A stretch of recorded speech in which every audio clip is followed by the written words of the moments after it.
Hi, guys.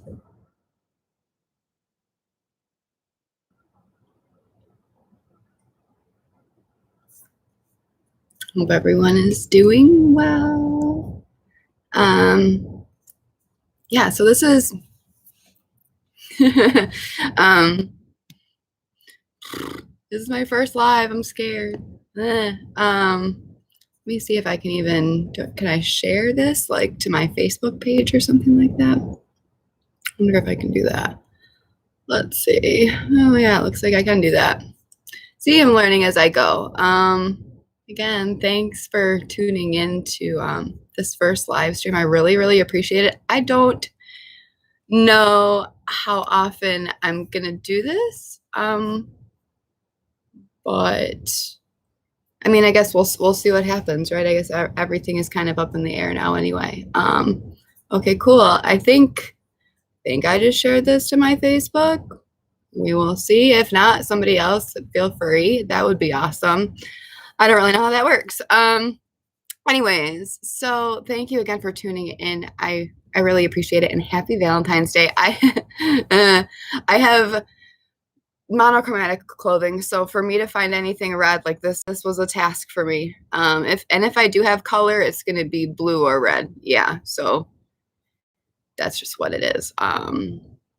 Anyways, feel free to share if any of the information, moving forward resonates with you. I understand also, though, that a lot of it's not going to resonate with some people, and that's going to be completely okay. This is going to be a discussion about mental health. I plan to go over a little bit about, again, my own experiences with mental health, specifically regarding therapy. My viewpoints on that, kind of, just my experiences really particularly. And then maybe toward the end, I actually was sent, quite a few different messages regarding various different things, even some emails regarding what's going on and what we're doing here, what we're trying to do.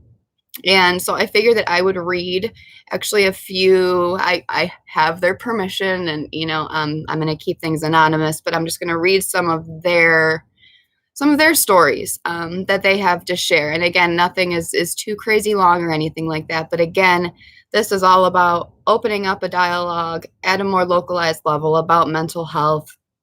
Again, it is so great to see celebrities, talking about things more. But that, again, that's just different. It's just different when you see memes online that people post, and then you see somebody's face, somebody being actually vulnerable and talking about it. To me, that's night and day difference on the impact that it can make, and maybe even the trickle-down effect. Again, the goal here is just to keep everybody comfortable, as always. So just sending you guys so much love, and thank you for joining in today. I really appreciate it. I need to figure out, you guys need to help me figure out what to call this. Like, I mean, because there's so many things around mental health. I don't want it to be, something very cliche. I do want it to be something interesting and something that, we would be able to be versatile moving forward. So maybe I'll do some type of like a giveaway where like I'll send you like a $25 DoorDash gift card or something like that. If you comment on this video with the favorite name that gets the most likes or something like that, I literally will send you a $25 DoorDash gift card for you to get some food, because just for helping me out. Because clearly my brain is on some other things. But anyways, yeah, I need to figure out what to even call this, what we're doing. Being advocates for the good fight, for mental health. Anyways, so kicking it off with my experiences personally with mental health and therapy specifically. So I don't know how many other of you guys kind of got into therapy because of a traumatic experience when you were a child. Okay. I don't think that I need to go into much detail about about that. Maybe I will at a later date. Um, but anyways, there was something that happened to me when I was younger, that, anyways, impacted me going to a therapist at that young of an age, at 11. So at 11 years old, um, shoot, I mean, what were we learning about in school at 11? I don't even know. We were like building dioramas and stuff like that. So take me back. um, I didn't know what was going on. I didn't understand. I just didn't understand. There are jokes now that I see in movies that I didn't understand 5 years ago that I understand now. So an 11-year-old sitting in a therapist's office with their mother. So that literally was my first experience. And then I don't remember going back to a doctor, at least for psychological reasons, at least until I was in high school. And I went to a high school, and I know that there are going to be people that went to my high school that probably see this, but it's known to be very pretentious. And I'm not a very pretentious person, but there were definitely a lot of cliques in the school that I grew up in. There was a lot of bullying, and also we weren't really exposed to much, I would say. We lived in a very, very privileged suburban bubble. And unless, you kind of took the decision once you were 16 or had your license, like I did, to kind of branch out and go see other cities, like go to Detroit. And I mean, that was like a whole, ooh, you don't go to Detroit. That was how it was back then when I was in school. And just kind of just that taboo, and growing up around people that I didn't necessarily feel like I was totally different from them, but like I have one of those personalities where I can kind of go wherever too. So I also kind of felt like I never really felt my grounding. Like I was involved in choir, and so many extracurricular activities, and working. So I was always doing something, thankfully, which probably, looking back, did help my mental health. But when I went back to therapy, it was the strangest thing looking back, because I had gone to so many different doctors for the stomach ache and these digestive issues that I thought that I had. And that was from about 8th grade, 8th grade till 10th grade, I think. So I would get full. I would be so hungry, and then I would start eating, and then, I would just be full super, super quick. And then I would just get a stomach ache. Like I'd be nauseous. And I'm like, what is going on? So, obviously, my mom hopped in, I was starting to lose weight and things like that. So we were like, what actually is happening here? So I went to see a ton of specialists for digestive problems, which I don't have. Turns out it was anxiety.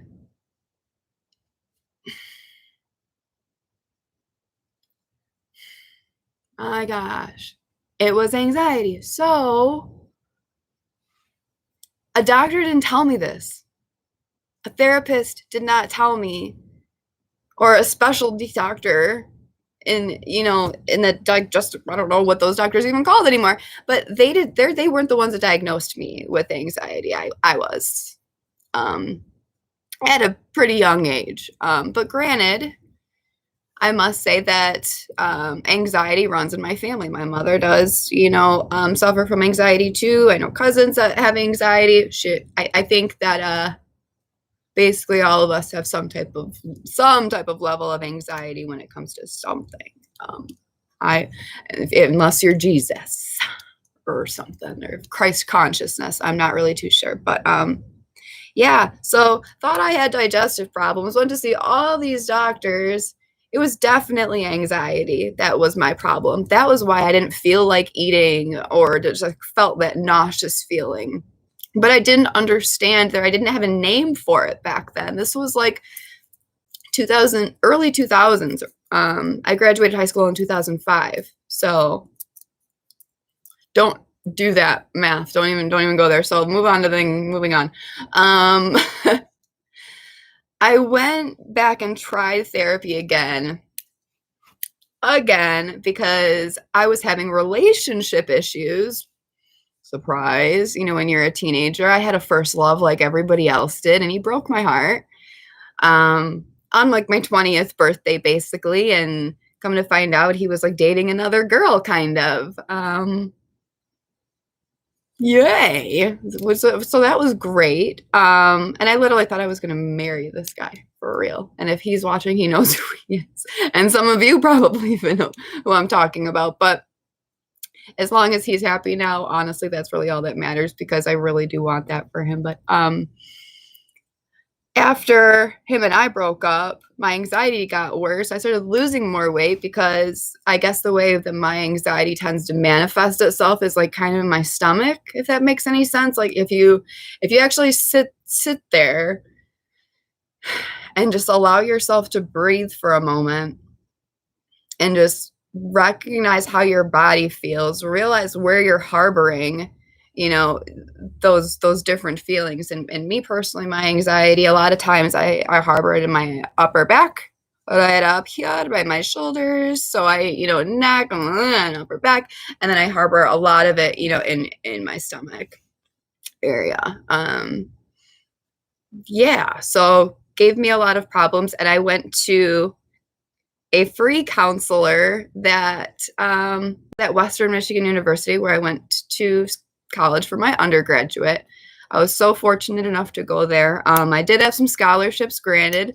Apparently, they thought I was smart, and they offered me some money to go there.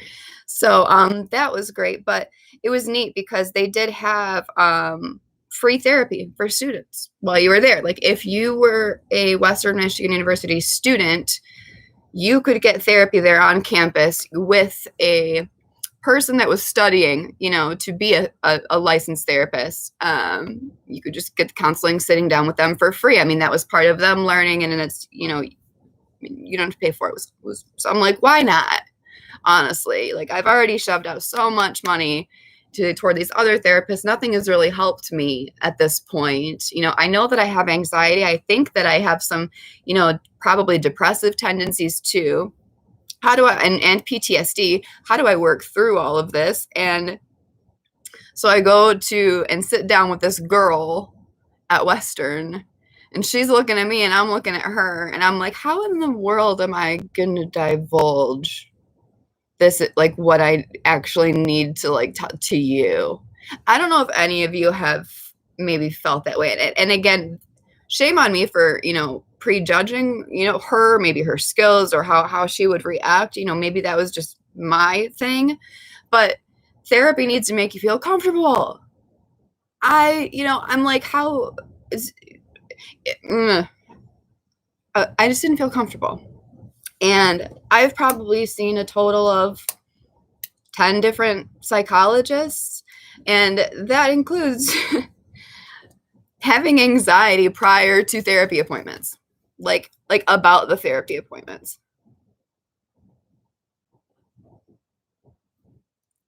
I wouldn't want to go to therapy because I was too anxious to go to therapy.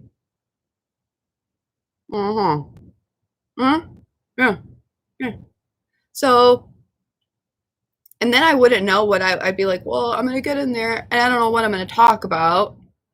I would go on rambling, and then, what conclusively, what would either happen is they would either, push a ton of medications at me, some of which actually really did help, some of which certainly didn't, because I feel like I was misdiagnosed as depressive, and then those medicines really threw me off. And I mean, that's literally a video for a whole other day, is just like kind of the medication side of mental health. Oh my goodness. I would probably want to bring some other people to talk about that, more experts. But Yeah. I was not ready to talk to somebody my own age about my dramas, to look to her to try and solve them. And granted, that's exactly kind of what I'm doing now. But I guess not, because this is more of like a peer level. I'm talking to you guys just like you're my best friends. Like I'm just completely opening up to you. Like I actually probably wouldn't even. I mean, I don't know if you can even hear the anxiety in my voice about sharing this. Um, but needless to say, rounding all of that out was that therapy didn't work for me. It did not work for me at all. It gave me an outlet a few times, I think, when I needed to shed some tears, which is I'm also a huge advocate for, is releasing those emotions. I tend to hold them in because I want everybody to think that I'm fine all the time.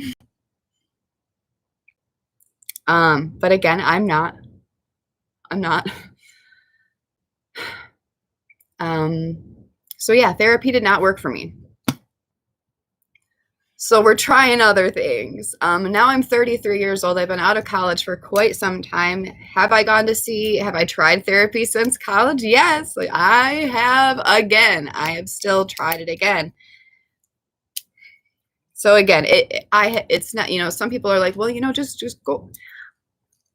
If anybody gives that advice, I love you. I appreciate that advice, but I really have been down that rabbit hole, and maybe I haven't found the right person.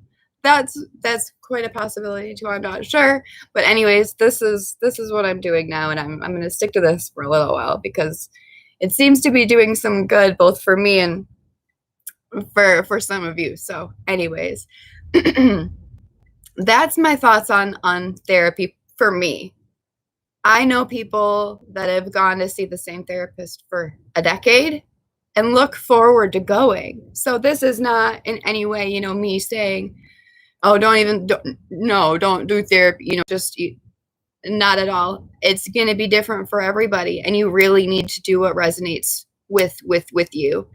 Um, Always listen to what your own gut says for you to do, and follow that instinct. So I'm gonna jump into the past few days I have received again a lot of wonderful messages from you guys. First off, let me just say how brave it it kind of blows my mind a little bit, and it's also really humbling because some of what I'm about to share, or what people shared with me, I'm a total stranger to them, first of all. And it's just sensitive. It's sensitive. So again, just if you have your volume up, kids are. I'm sure there's no swear words or anything like that. I made sure of that. And again, I did get everybody's permission that I am gonna read their message to me, and everything like that as well, anonymously. So again, just making sure everybody's comfortable, guys. So this was the first message that I'm gonna read today. Okay. It says, as I'm sure you've seen, a lot of my posts either deal with sports or I seem sad and or depressed, which both are accurate. Sports is what I love. I mean, I've played basketball since the age of 5, but the sadness stems from not having a loving father. Growing up in a toxic situation, a lot of mental, verbal, and oftentimes physical abuse. I was raised to treat a woman like a queen. My mother drilled that in me at a young age. She taught me to treat a woman she wanted to be treated, but was never treated that way herself. I went through 2 major heartbreaks, but the hardest one of all for me was roughly 6 years ago. It left me feeling like I'm no good, and I'll never be loved the way I love and the way I was raised to love. It left me scarred internally, and now I just have my good days and bad days. and I'm happy. One day I'm happy and okay, and the next I'm hurting and wondering why not one person can seem to truly love me. And it hurts a lot, but I get through it day by day.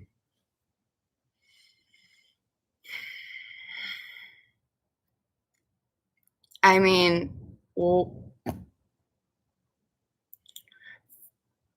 the strength that it takes to talk about, again, what I loved about that comment was that he started off by talking about his father and and just kind of just how he was raised, because I truly do feel that it starts at home. It starts when you're a kid. It starts with who's around you.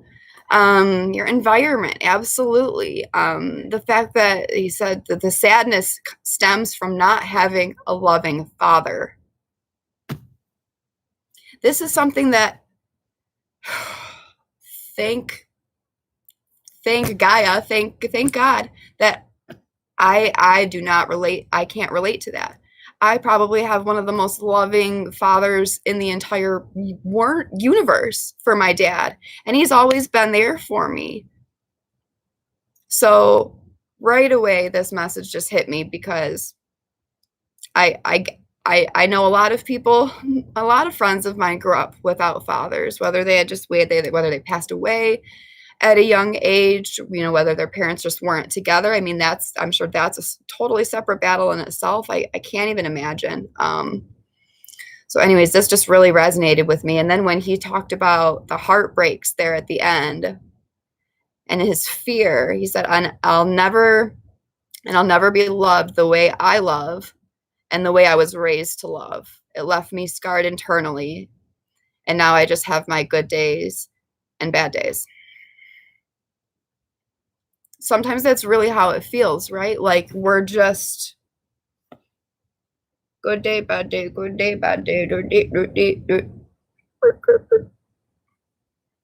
It sucks. Like I want to be able to give him something to look forward to. You know what I mean? Or just like it sucks because in love and in death we don't decide. We don't have the control. Anyways, amazing for sharing that. The second message that I got was, again, amazing. Ow, there's a wall there. Was amazing. Again, the strength of the people that message me, it's literally baffling to me and so humbling that they share this with me. Okay, let me read this. So, and I'm reading this off my cell phone, so like I just have it propped up, so just so you don't think that I'm like just doing weird shit or like what is she looking at. Okay, so this message says, people know me as a fun guy who loves making jokes. Oops, 1 second. Sorry. I said my phone. I think, okay. Rewind. People know me as a fun guy who loves making jokes. It's because I love to make people laugh. I'm constantly inside my own head battling the idea of whether or not I will ever be enough. Valentine's Day is a very hard day for me. Unless you really know me, you'd never know how close to the edge I am constantly. My whole life, I've battled with suicidal thoughts and constant anxiety and depression. I have constant vivid nightmares where I die or people from my past are attacking me or insulting me. Sometimes it's myself, just younger. People don't understand mental disorders unless they have one. I'm sorry, I feel like after every single time I read a message that I just have to take like a quick breath and redigest it again, even though I've digested, I've read these before, obviously, coming on here, but I resonate with this one big time. There's always been a lot of pressure, I feel like, on me to be a positive and bubbly person. And I'm not always that person. Like on the inside, I can feel like I'm screaming or just wanting to buckle to the floor in tears. Well, on the outside, I'm holding a conversation like this. You never really know. And then he brought up Valentine's Day being specifically hard. So that, yeah, this is my 4th Valentine's Day in a row being single. And it's hard. It is. Granted, I was blessed enough to be able to wish my parents, who've been together almost 51 years, a happy Valentine's Day. So that was a blessing. But I mean, you know, it really does kind of bring back memories of old Valentine's Days. That can be pretty traumatic for some people, especially if they're still going through and trying to heal, you know, from past relationships and past heartbreaks. I mean, it's or just the loss of family members. Holidays are tough. And again, that would be a good topic for a separate video. Not only, you know, medication, but dealing with mental health around the holidays. Anyways, amazing strength to be able to share that. Thank you so much. Just one more. This isn't really so much of a testimony, but it was just a super nice message that I've seen a lot of people echo, and I just thought it was so nice. So I'll just go right into it. By the way, again, you guys, if any of this is resonating with you, if any of these stories or anything that I've said, quoted, if you feel like somebody else needs to hear it, just share this video, like or subscribe to my channel, because I'm going to be doing this more, and I'm going to be bringing people on to talk, actually, you know, have a verbal discussion with me about things, you know. So again, you know, that's definitely coming. Anyways, this is the last message that I'm going to read today. So it says, "Hey Monica, just wanted to say I watched some of your live until baby needed me, LOL. And wanted to jump on here and tell you that you starting a YouTube sounds awesome. You are very personable and easy to listen to, if that makes sense. I think starting a channel to discuss mental health and bringing people together is such a great idea. I'm a social worker, and this is something that I know needs attention." It's a social worker speaking. This it's her job to see people that, you know, need an outlet. That's what she's there for, you know. So I'm just doing this more on an ad hoc basis. But anyways, thank you so much for tuning in to my first live. I hope this even worked. I don't know. I guess we'll end up finding out. In a few days when I go live next, again, somebody probably will be joining me. But again, if you want to participate in the channel somehow, reach out to me on my Facebook, comment down below on YouTube if that's how you're watching this, or send an owl my way if you're into Harry Potter, whatever. No, I'm just kidding, but whatever you want to do. I was watching Harry Potter last night. Anyways, I'm sending you guys so much love. Thank you for watching. It's incredible that you have, and we'll see you soon. Thanks, guys.